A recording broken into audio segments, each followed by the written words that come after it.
예, 비하인드 뉴스를 시작하겠습니다. 오늘도 이성대 기자가 나와 있습니다. 첫 번째 키워드 열겠습니다.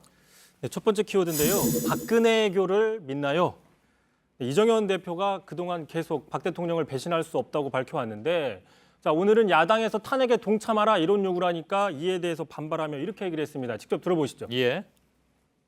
한마디로 말해서 배신자가 돼달라, 변절자가 돼달라, 성경에 나오는 예수 팔아먹는 유다가 돼달라, 예수를 부인하는 베드로가 돼달라 이런 얘기 아니겠습니까? 예. 뭐 그냥 액면 그대로만 보면 박 대통령을 예수로 이제 비유한 거나 마찬가지인데 이분의 비유는 늘 이렇게 논란거리가 되곤 하는군요. 특히 오늘 비유는 더 큰 논란을 불러일으켰는데요. 예. 당장 야당에서는요. 자, 박근혜교에 충실한 신도라고 생각한다. 이정현 대표가. 또 기독교 신자로서 모욕감을 느낀다. 이 대표 제정신인지 묻고 싶다. 아주 강력하게 저렇게 반발을 했습니다. 예. 자, 민간인에게 국정을 맡겨서 국가 시스템을 망친 피의자 신분의 대통령을 어떻게 인류를 구원한 예수에 비유할 수 있느냐. 자, 만약에 그렇다면 탄핵을 찬성하는 상당수의 국민들은 예수를 십자가에 못 박은 유대인이 되는 거냐 이런 반박들이 나오고 있습니다. 예. 지금 상황을 제대로 인식하지 못한 것이 아니냐 하는 지적 뭐 많이 나왔을 것 같습니다. 이정현 대표는 독실한 기독교인으로 알려져 있어서 그동안도 종종 성경을 비유해서 이야기를 한 적이 있는데요. 예. 또 최근에 이런 얘기도 했습니다.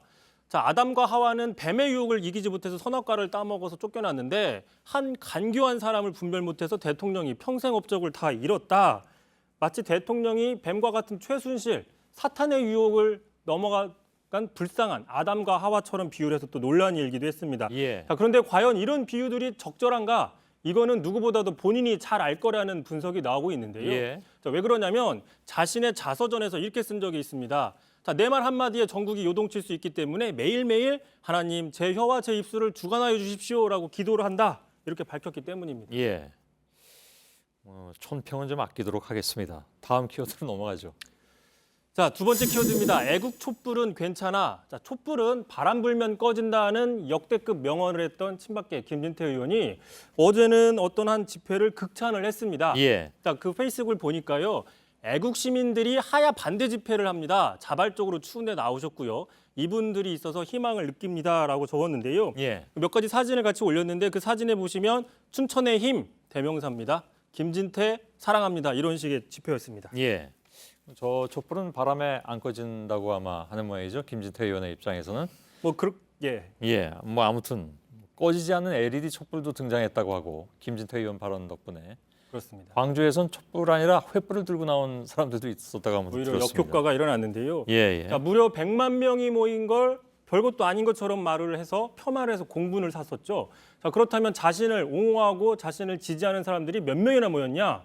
직접 한번 세봤습니다. 예. 이 사진을 확대해가지고 일일이 직접 세봤더니 75에서 최대 85명 정도가 되는데요. 채 예. 100명은 안 되는 걸로 분석이 됩니다. 하지만 또 위성 지도로 이 위치를 찾아가지고 그 면적을 대략 확인을 해봤더니 168제곱미터가 나오는데요. 오대영 기자가 얘기한 것처럼 경찰 추산법으로 해보니 123명 정도가 됩니다. 뭐 예. 여기도 한 40명 차이가 납니다. 자, 어쨌든 100만 명도 애써 무시하는 김 의원이 이 100명 안팎의 사람들한테 희망을 받다는 건 상식적으로도 합리적으로도 맞는 얘기냐 이런 비판 나오고 있습니다. 예. 아까 그 계산은 누가 이성대 기자가 했습니까? 예. 예. 알겠습니다. 다음 키워드는요? 마지막 키워드네요. 예, 마지막 키워드입니다. 아, 추미애 좀이라고 적어봤는데요. 탄핵 정국 속에서 추미애 대표가 매일같이 실언을 하는 그 논란에 휩싸이고 있습니다. 예. 자, 어제도 탄핵 속도 조절론을 폈는데 먼저 들어보시죠.